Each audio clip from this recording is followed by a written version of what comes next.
ang panahon ng pag-iba at panahon ng pagtatayo, ang panahon ng pagluha at panahon ng pagtawa, ang panahon ng pagluluksa at panahon ng pagdiriwang, ang panahon ng pagkakalat ng mga bato at panahon ng pagtitipon ng mga ito, ang panahon ng pagyakap at panahon ng paglalayo. Verse 6, ang panahon ng paghahanap at panahon ng pagkawala niyon, ang panahon ng pag-iingat sa isang bagay sa panahon ng pagtatapon, ang panahon ng pagpupunit at panahon ng pagtatahi, ang panahon ng pagtahimik at panahon ng pagsasalita, ang panahon ng pagmamahal at panahon ng pagkapuot, ang panahon ng digmaan at panahon ng kapayapaan.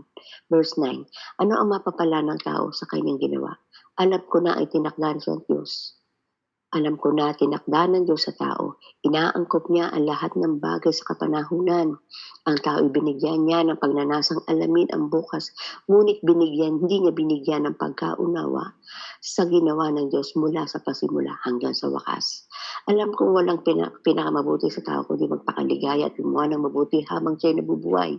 Alam ko rin kalooban ng Diyos na ang tao kumain, uminom, magtamasa ng bunga ng kanyang pagpapagal, yao'y kaloob ng Diyos. Verse 14, alam kong mamamalagi at ang lahat ng ginawa ng Diyos wala nang kailangang idagdag, walang dapat bawasin. Gayon ang ginawa ng Diyos upang tayo ay magkaroon ng takot sa Kanya.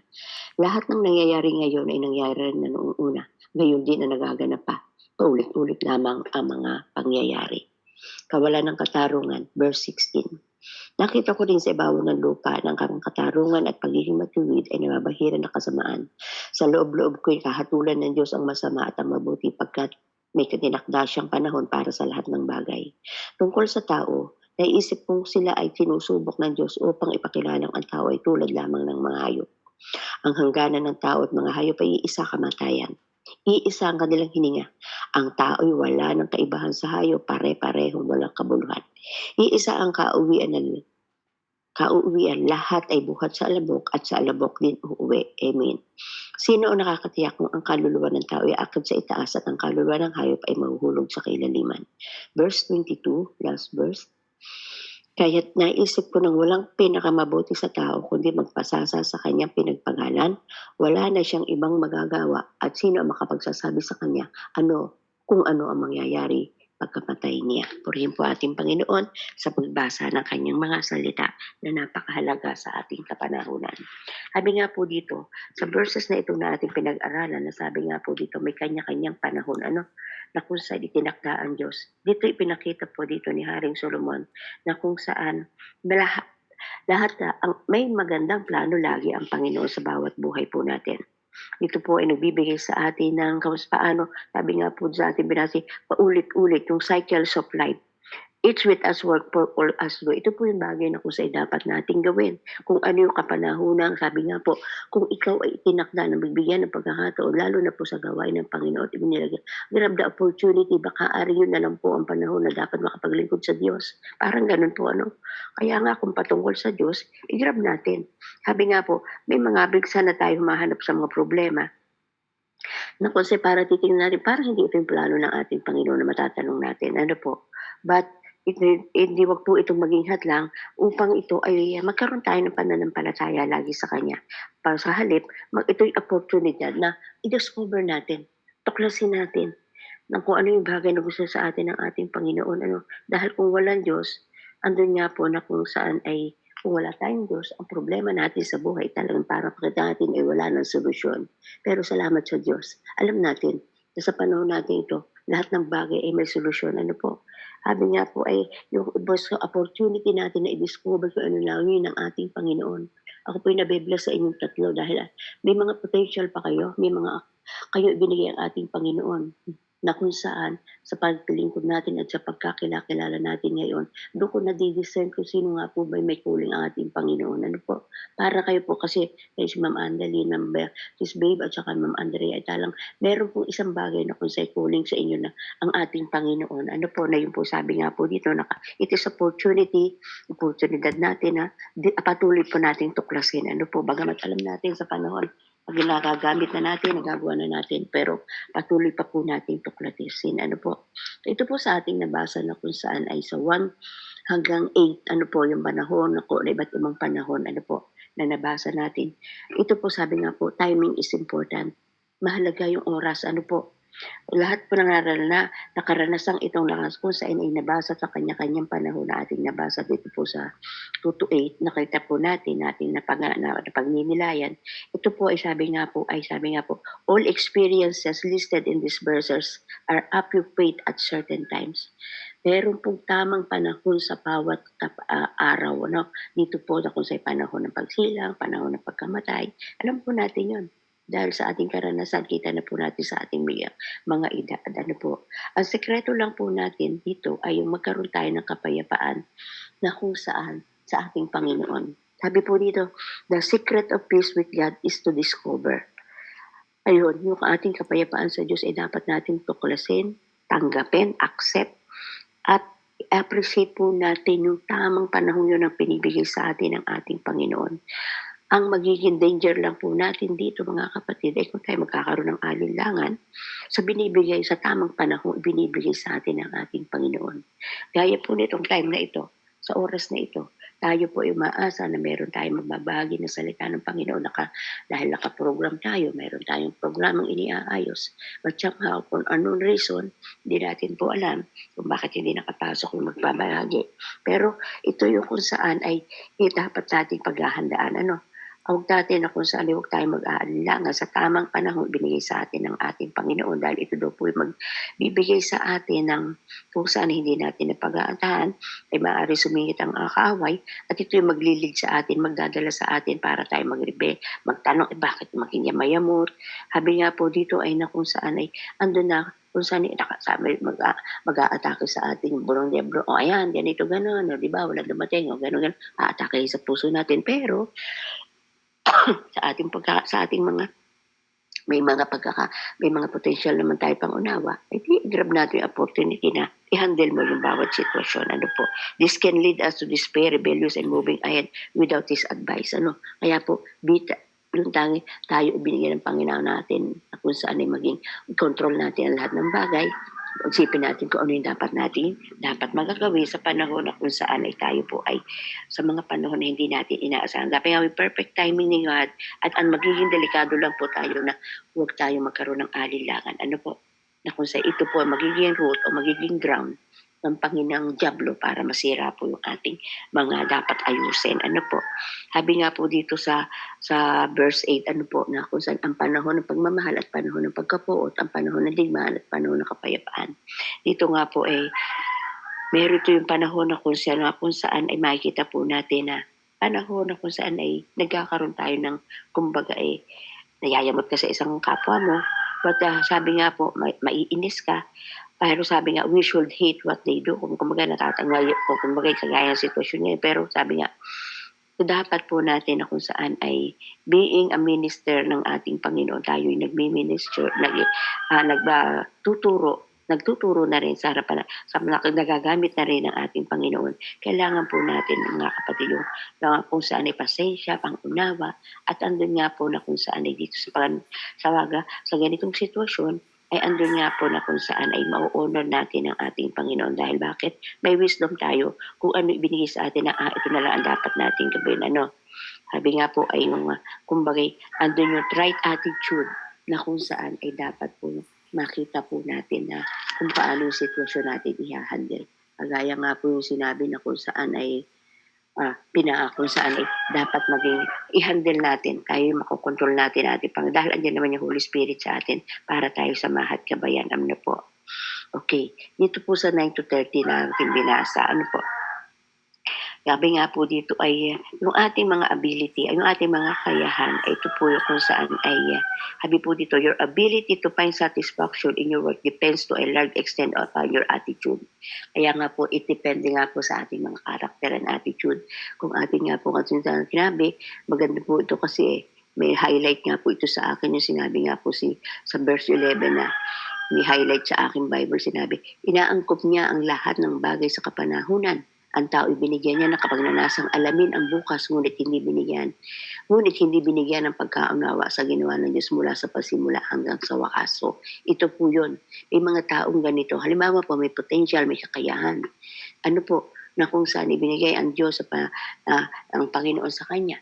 Pero hindi po niya yung ginamit. Hindi po ginamit ng isang taong bagay na yun sa ikabibigay at pag-honor ng ating Panginoon, sa halip, ginamit niya yun sa makamundong gawain. Bakit? Kasi nga po, baka rin siya po ay may panawagan ng Panginoon, hindi niya lang natutuklasan, hindi niya pinapansin dahil ang nagaganap sa kanya yung pangamunduhan, hindi yung calling na kung sa ibinigay ng ating Panginoon. Sabi nga po dito, ay kasi sabi ni Hari Solomon nga dito, ang alam kong walang pinakamabuti sa tao kundi magpakaligaya at gumawa ng mabuti habang siya'y nabubuhay. Totoo naman po yun na dapat natin gawin yun dahil sa in spite of all the circumstances, andyan po natin, sabi nga po, lagi maging masaya. Sabi nga din dito, alam ko rin ang kalooban ng Diyos na tayo kumain, na ang tao'y kumain, uminom at magtabasa ng bunga ng kanya na pagpagala, yung ikaloob ng Diyos. Dibaga, sabi po dito, alam ko mamamalagi ang lahat ng ginawa ng Diyos, wala nang ilang dadagdag, walang dapat bawasin. Gayon ang ginawa ng Diyos upang tayo magkaroon ng takot sa Kanya. Lahat ng nangyayari ngayon ay mangyari na noong una, gayon din ang nagaganap na paulit-ulit lamang. So, dito po ay kung saan ay makita po natin, God is being dishonored sa mga bagay, yung kung saan, ito po yung ability na kung saan ay find satisfaction depends to a large extent upon our attitude. Sabi nga po dito, hindi lang po tayo, you will become dissatisfied if you lose the sense of purpose God intended for the work for you. Ayan, ito po yung sinasabi ko, na mayroong magandang layunin binibigay sa ating Panginoon, pero kung hindi natin ito natatuklasan at hindi natin nauunawa at hindi tayo nakukontento, ito yung kung saan ay hindi natin makakamit yung purpose ng ating Panginoon. Sabi nga po, we can enjoy our work at magiging masaya po tayo sa ating ginagawa if, sabi nga po dito, if we remember that God has given us to work to do, di ba? Kung halimbawa pa nga, ayun, yung ginagawa yung sinasabi nga po ni Sis Reed, na siya hindi siya maalam magluto. Pero ngayon, tinutuklas siya, ginagawa niya, na siya ay makapagluto. Para naman kung saan hindi lang nag-enjoy siya, hindi lang siya nagkakaroon ng income, okay, main purpose niya para magkaroon ng extra income. Pero dahil desire niya na kung saan ay makaroon ng income, ay na-enjoy niya yung ginagawa niya. So, ganun po yun. Dahil kung wala kang enjoyment yung ginagawa mo, para nga po baga sa pagluluto, naatuklasan ko nung kami nagluluto. Kung hindi ka masaya sa yung pagluluto, para bagang ang magiging resulta ng niluluto mo, hindi masarap. Kaya nga sinasabi ng aking mekos-mekos like yun lang, pagluluto niya, kaya magiging ang sekreto niyan. Pero yun nga, mekos-mekos na yun, yung kasama po yung masaya ka sa ginagawa mo. Yung ginagawa mo yung effort mo na kung sa'yo masaya ka dahil yung biniisip mo nakakain ay kailangan masatisfied, tama't masarap talaga. Yung ganun ba? So, ayun na nagiging po natin doon. Kung naging satisfied po tayo sa yung ating ginagawa. Kaya andun nga po na kung saan ito po ay binigyan tayo ng ating Panginoon na potential kakayahan. Kaya dapat yung po yung nagagamit natin sa tamang panahon. Kaya po ngayon, di ba? Yung sa panahon ngayon, na kung sa sabi nga niya siguro, kasi nga po, para sabihin natin, sila ay lumaki na kung saan may mga kasama sa bahay. Pero na kung saan lumaki sila na kung saan ay, kumbaga yung kumbaga pagpapalaki sa kanila ay sila sabihin natin, hindi naman sa ganun yung sinabi nga po na lumaki sila na may kutsarang ginto ang ginagamit sa kanila. Pero at this time, tinutuklas siya dahil mayroon siya connection sa Panginoon, natutuklasan niya kanyang mga talento. So, realize the fruit of our labor. Is a gift from God. Kaya po, ayun, yung ating ginagawa, physical at sa spiritual, ito po yung kung saan ay mayroong kaloob ang Diyos. Sabi nga po, yung po ating ginagawa sa lahat ng bagay is a way to serve God. Kaya po, ayun, may kumbaga yung kung ginagawa ng Sis Babe na kung saan ay, okay, nagkakaroon siya ng resource, pero iba, may nakaka-appreciate na kanyang ginagawa. Same thing na kung saan ay doon sa amin po na kung saan kami nagpagal ay sobrang init nga po naman ngayon, siyempre nakasarap kung sa aming pagluluto, nakaharap ko sa kakalan. Talaga ikaw ay exhausted sa init at talagang tagatak ang pawis mo. Pero yung kung makikita po natin, yun ay pagkikilos natin is a way na ang Diyos ang pinaglilingkuran natin sa ating mga ginagawa.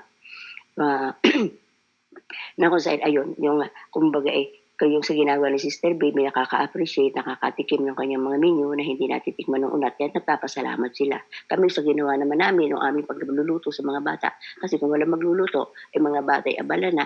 Kasi nga po, sa aming mga nakaranasan nung una, pag ang mga bata sila pa yung nagluluto ng kanilang kakainin, nasisira po ang kanilang program. Hindi sila nakaka-attend sa mga activities na dapat nilang gawin at malalong mas magulo, madumi ang kusina. Kaya po, kami na lang po mga pastor ang nag-prepare talaga. So yun po yun. Isang way na yun ay paglilingkod sa ating Panginoon na tayo po gumagawa tayo para isa way, sabi nga po, see your work as a way to serve God. Tingnan po natin sa lahat ng ginagawa natin ay ang Lord sa ating pinaglilingkuran.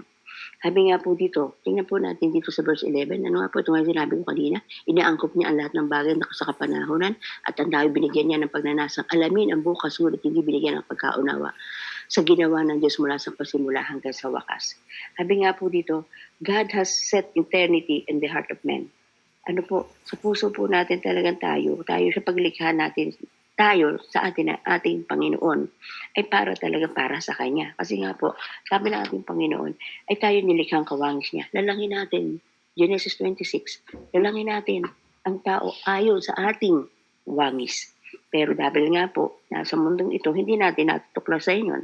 This means that we can never be completely satisfied with earthly pleasure and because we are created in God's image, dahil kailangan tayo nilikha ng Diyos na kawangis niya, we have a spiritual thirst. Kailangan ito po tayo.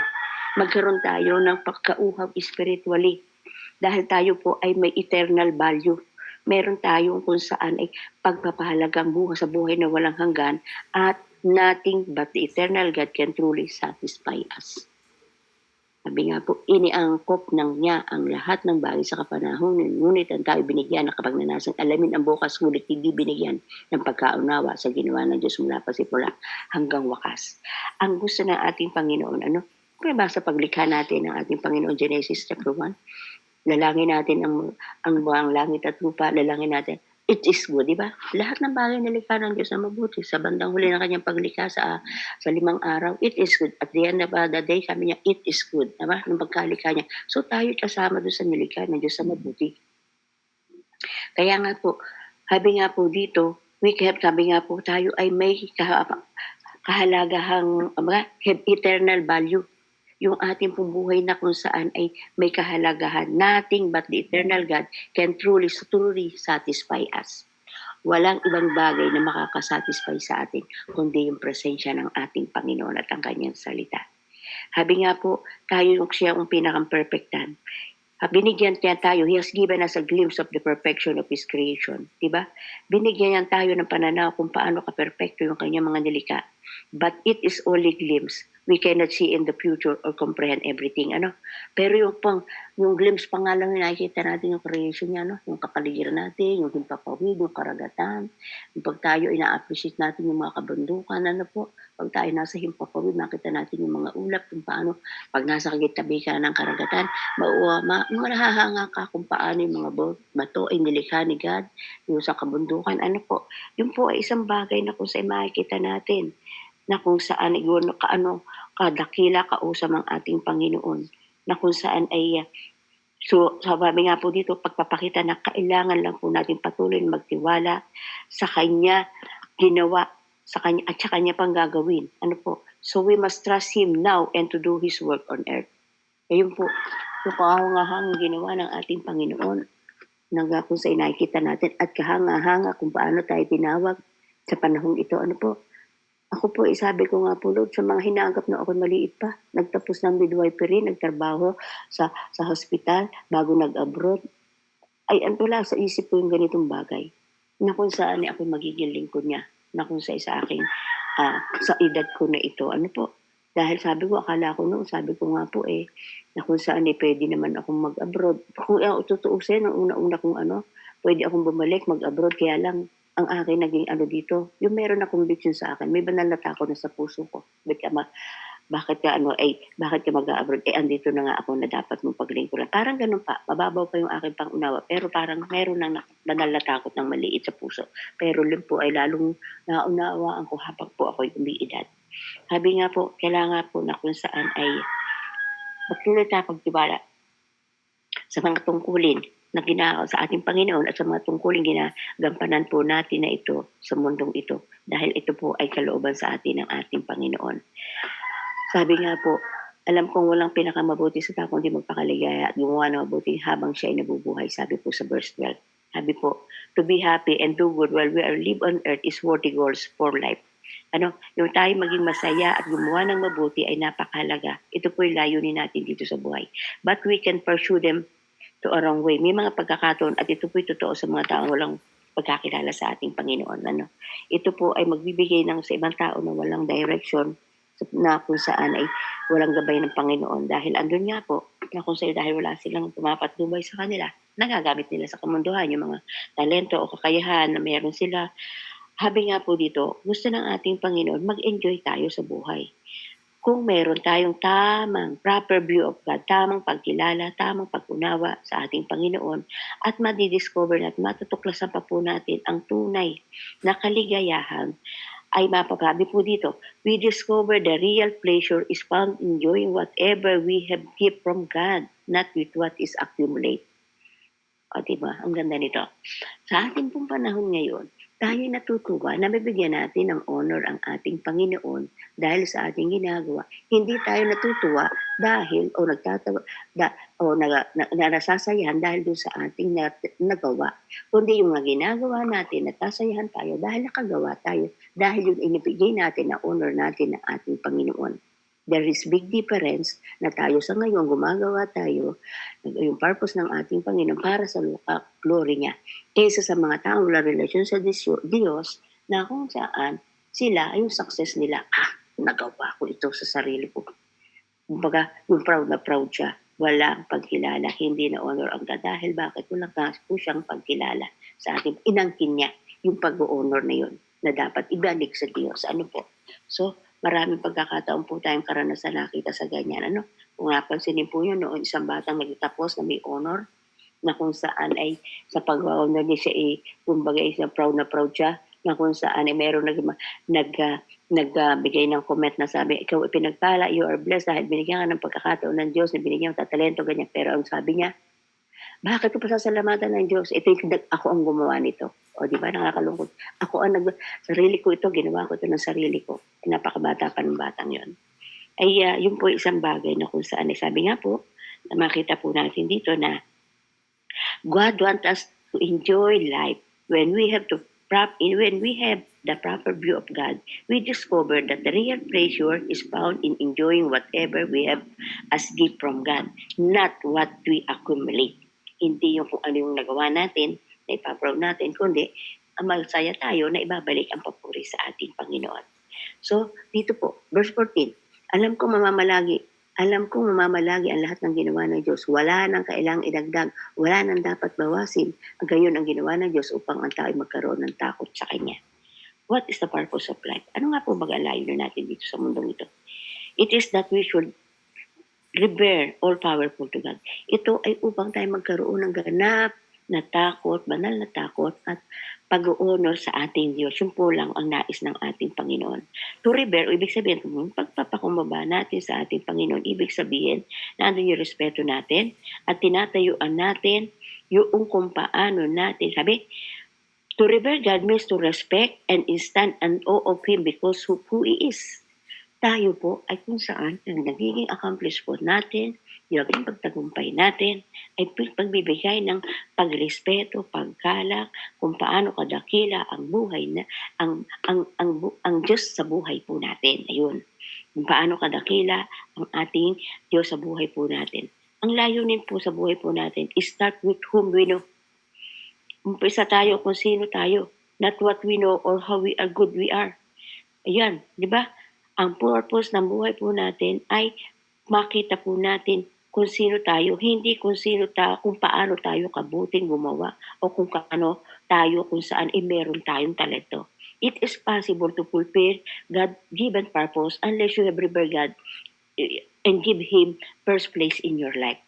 Ayan, sa bawat pagtatagumpay, ibig po natin sabihin dito, natin, sa bawat sandali, yung pagpapakumbaba, yung ganap na respeto sa ating Panginoon ang dapat unang-unang na-acknowledge natin, yung laging pasasalamat. yung laging pagpupuri, yung laging pagdakila, yung laging pag-honor sa Kanya. Kaya nga po, siguro yung iba nakokornehan na pag minsan ako'y nagbibigay ng mga insight pa, lagi ko lang sinasabi, "Glory to God, thank you Lord sa ganitong bagay." Ay basta't ako, hindi ako, wala akong, ano yun basta ako lagi ko na lang pupurihin si Lord sa lahat ng oras at aspeto ng buhay ko. Kaya nga po, yun yung bagay na kung saan sa akin pag-share ng mga sa akin sa Facebook, wala akong ginagawa kundi i-honor si God dahil talaga naman dapat siyang bigyan ng papuri at parangal, di po baga? Kaya nga sabi nga po dito, no? Purpose in life is start with whom we know. Ang layunin ng ating buhay ay mag-umpisa kung sino tayo. And now, what we know or how good we are. Not what we know or how good we are. Hindi kung ano yung alam natin o kung gaano tayo kabuti. It is impossible to fulfill God's purpose in our life unless you revere God and give Him the first place in your life. Kaya yun po yung ibig sabihin nun. Sabi nga po dito, nakikita ko rin sabi po din ni Solomon verse 16, nakita ko rin sa ibabaw ng lupa na ang katarungan at pagiging matuwid ay nabahira ng kasamaan. Sabi nga po, totoo yan, dahil hindi na andito po tayo sa pansamantalang mundong ito at naandito ang prinsipe ng kasamaan. There is wickedness in the place of justice and even affect a legal system. Totoo po yun. Totoo nga po yun. Dapat sabi nga po, Solomon asked how God plans to be perfect when there is so much injustice and oppression in the world. He concluded that God does not ignore injustice but will bring it to the end of His appointed time. May mga pagkakataon hinahayaan ng ating Panginoon ang masama ay talagang mamayani. Yung mga wickedness na yan ay mamayani. Pero siya pa rin ang maalalahanin po natin at yun po lagi kong iniisip yung mga pagharap ko sa Panginoon. Yung sinasabing judgment seat of Christ na kung sa'y haharap ka, tatanungin ka ng Panginoon, anak, nagampanan mo baga ang tungkuling iniatas ko sa iyo habang ikay nasa mundo. So ito po yun. Sabi nga po kasi, will bring it at end of His appointed time. Sa huling panahon ay tayo harap sa Kanya na kung saan ay wag po na kung saan hindi niya ini-ignore yung pagiging injustice, yung pagiging masama natin o yung magagawa na tayo ng pagkukulang. Ayun po ay sa harapan ng Panginoon ay talagang andun nga po. Nakita at alam niya. Kaya nga po at the end of the time, sabi nga po, yung kagaya ng ating Panginoong Hesus, pag tayo kung saan sinabi ng ating Panginoong Hesus, bagamat siya hindi nagkasala, na kung saan patuloy pa rin sa kanyang pagkakabayubay sa krus, Ama, patawarin mo sila dahil hindi nila lalaman ang kanilang ginagawa. Alam nila makasalanan. At tayo bilang tao, para ba iniisip mo? Sabi po ko nung sa aking nabasa, yung mga tao na aksidente na akala may patay na kaagad. Pero yung isip na buhay pa. Kaya doon at the end na kung saan tayo, ay talagang i-approach pa natin ng Panginoon, patawarin mo kung ano man pagkukulang. Yun yung naiisip ko. Yung kung saan si Lord pa rin ang haharapin ko. Pero sinabi ni God, ni Jesus na, Lord, I commit my spirit unto you. Tayo naman tao, Lord, patawarin mo kung mayroong pagkukulang, di ba? Parang ganun. Na at the end of your life, na kung saan malinaw pa yung kaisipan mo na sinabi na kung saan masabi natin, Lord, I commit my spirit unto you and forgive me kung saan man ang pagkukulang ko. Parang ganun. Kaya yun po, dapat makita po natin, there is wickedness in the place of justice and even affect the legal system. So lumaas God, plans can be perfect when there is so much injustice and oppression in this world. He concluded that God does not ignore the injustice. Hindi po binabawala ng ating Panginoon yung mga injustice, hindi makatarungan, that will bring it to an end of the appointed time. Totoo po yan, kung saan makita po natin, hindi namamayani ang kasamaan. Kung makikita po natin, yung sa ngayon, bagamat andun pa rin, hinuhukom pa rin niya, nasa paglilitis pa rin si Pastor Kuy Buloy, kung tayo aware sa kanya, kumbaga yung kanyang pagiging kung saan ikasikatan noon ay talagang kung talagang siya ay tunay na kung saan ay bakit ang likod ng Diyos ay bakit may lumalabas na mga maling akusasyon, mga tao na kung saan hindi maaari natin sabihin inupahan lang yun, kundi dahil sa personal testimony nila. Kaya po ayun, sabi nga po, and the end, it will bring it an end at His appointed time. Ayan. So, dito po, sa verse 16, sa susunod ang mga verses, nakita po natin, ipinakita po dito na kung saan ay ni Haring Solomon dito yung several apparent contradiction in God's control of this world. yung mga kung saan ay pagkokontrol, yung contradiction sa ginawa ng ating Panginoon. Sabi nga po, there is wickedness, merong kasamaan, when there is should be a justice. People created God is singing on his own image, pero sabi nga po, died just like an animals, merong namatay na para lang mga hayop. Diba, meron nga po kasi na kung saan ay yung madugong kamatayan na kung saan ay parang hindi mo kayang matingnan, hindi mo kayang kung saan ay maisip, ano po. Pero andun nga po, sabi po dito, no one comfort the oppressed, yung mga sinabi na kung sa isa kailangan may magbigay ng kagaanan sa mga na-oppress o nagbibigatan. At sabi nga po dito, many people are motivated by envy. Ayun po yun, ito yung mga katayuan ng mundo. Ano po, people are lonely. Ayun yun, kumbaga andun nga po na kung saan ay pinakita nga po dito na kung saan ay pagpapakita ni Haring Solomon sa mga bagay na ito. Sabi nga po dito, but Solomon used them to show how we can honestly look of life problems and still keep up our faith. Sa kabila ng lahat ng itong mga encounter na ito ng mga problema, ano po, kasi nga po, ay pinakita nga po dito na kung saan ay kung tayo ay ang mananatili sa ganitong sitwasyon at pero tayo may pananampalataya, yun po yung ating dapat makita. Sabi nga po dito, Solomon reflect in several appraisal, contradiction, and God control of this world. May mga pagkakataon na kung saan na hindi, parang makita natin, parang hindi kontrolado ni Lord, bakit hinayaan mangyari ni ngayon? Yung kung kasamaan, yung mga masasama, na kung saan ay parang hindi nabibigyan ng hustisya, kung paano nilikha ng Diyos kanyang image, ay parang namatay lang na parang isang hayop. No one comfort the oppressed, and many people are motivated by envy. Marami ang mga tao, mga inggitin, people are lonely. Recognition accomplishment is temporary. Sabi nga po dito, it is easy to use such contradiction and excuses to not to believe in God. Ito po yung nagiging dahilan kaya mga tao ay hindi naniniwala sa Diyos. But Solomon used them to show how we can honestly look at life problems and still keep up faith. Sa lahat ng kabila ng lahat ng ito, sa mga problema, circumstansya, injustice, dapat po sa atin hindi mawala ang pananalig at pananampalataya sa ating Panginoon. Sabi nga po dito, this is life. Ito yung buhay po natin. It's not all there. Sabi nga, life is not all there is. Yet even in this life, we should not passing judgment in God because we don't know everything. May mga bagay pa rin po tayo hindi alam na kung sa hiwaga ng ating Panginoon. God's plan is for us to live forever with Him. Ang plano ng Diyos ay manuhay tayo na kung saan kasama niya hanggang sa buhay na walang hanggan. So, live with eternal values in views. So, mamuhay po tayo habang andito po tayo sa mundong ito na ang tinitingnan natin ay yung buhay na walang hanggan. Kung paano natin realizing that all contradictor will one day will be cleared up by the Creator. May mga bagay nga po na kung sa atin ay mahiwaga. Hindi natin maunawaan ba't yun. Pero at the end, sabi nga po dito, sa kung saan ay malilinawan din po tayo pag yun ay ipinakita na sa atin ng ating Panginoon pagdating ng panahon.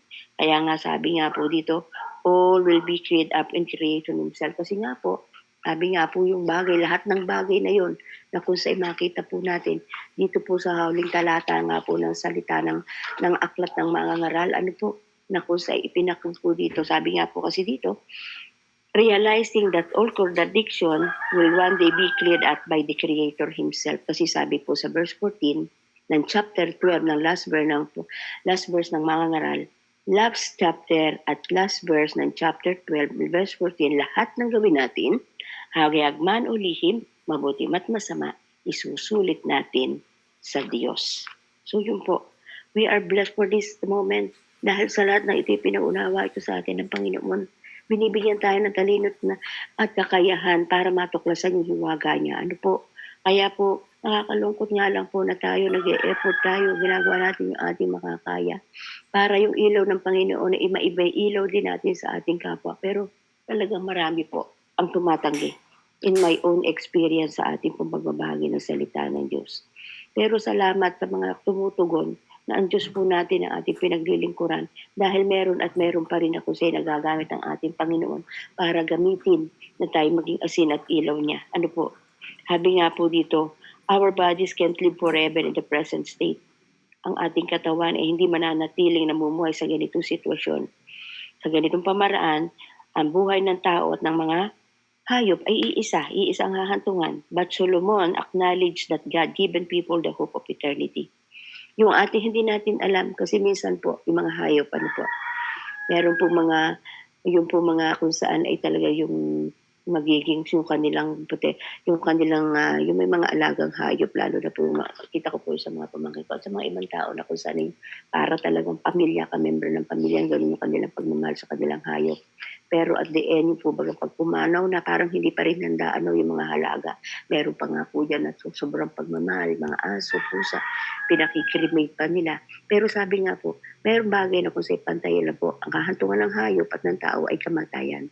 Hindi nga lang, sabi nga po ni Haring Solomon, ay hindi natin alam. Pero tayo, alam natin kung saan natin yung kahantungan natin. Pero yung hayop, di ba hindi natin alam kung saan sila pupunta. But Solomon acknowledged that God given people the hope of eternity. Di ba?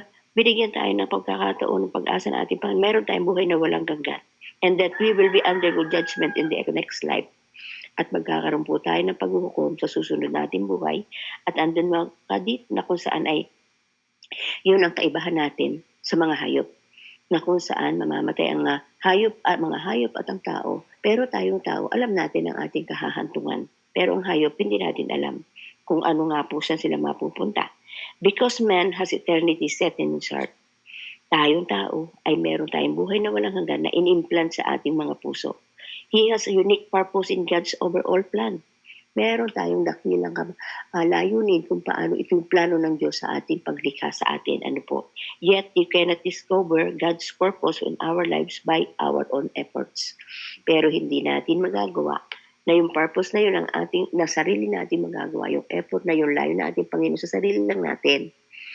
Dapat maunawa, sabi nga po, only through binding a relationship with God and seeking His guidance, yun lang po ang makakapagbigay sa atin ng assurance. Kaya nga po, yung sa ating pamumuhay sa ngayon, we must live in God's want. Kung ano yung layunin natin sa ating Panginoon. Sabi dito, are you now living as God's want? Namumuhay ka baga sa panahong ito na kung saan yung layunin ng Panginoon at yung gusto ng Panginoon sa ating buhay? Do you see life a gift as a gift from Him? Nakikita mo ba na yung buhay natin isang kaloob buhat sa Kanya? So ito, alam natin, lahat ng ito at natutuklasan pa natin, itong buhay natin ito ay kaloob ng Diyos para sa Kanya. Kaya gampanan po natin mga kapatid, yung gampanin po natin ang buong katatagan, buong katalinuhan, buong kagalakan, buong kalakasan. Dahil alam natin na kung saan at the end of our life, na kung saan dito po, yung relasyon natin sa ating Panginoon ay merong hahantungan. Hindi lang dito, hindi yung tao ang piplis natin, kundi ang Diyos na lumikha sa atin sa lahat ng ating ginagawa.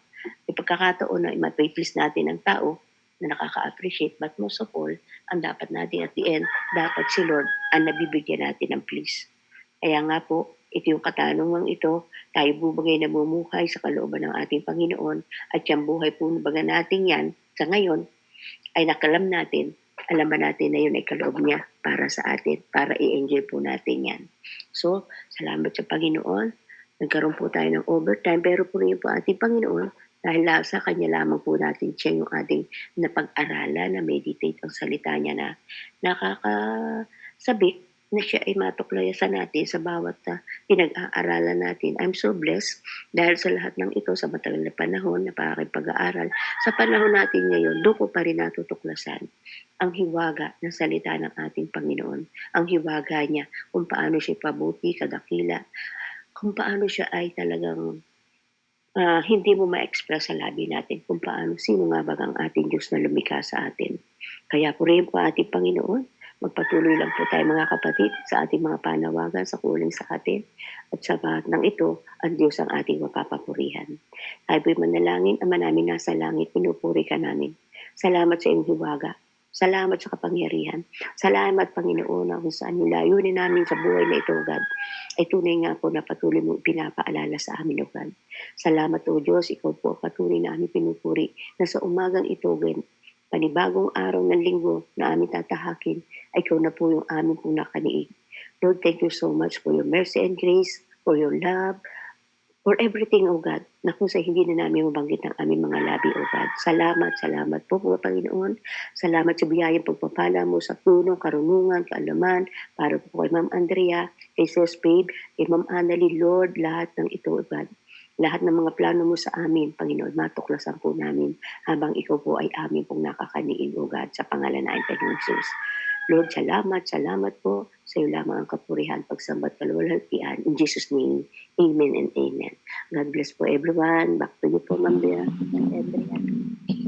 Praise the Lord.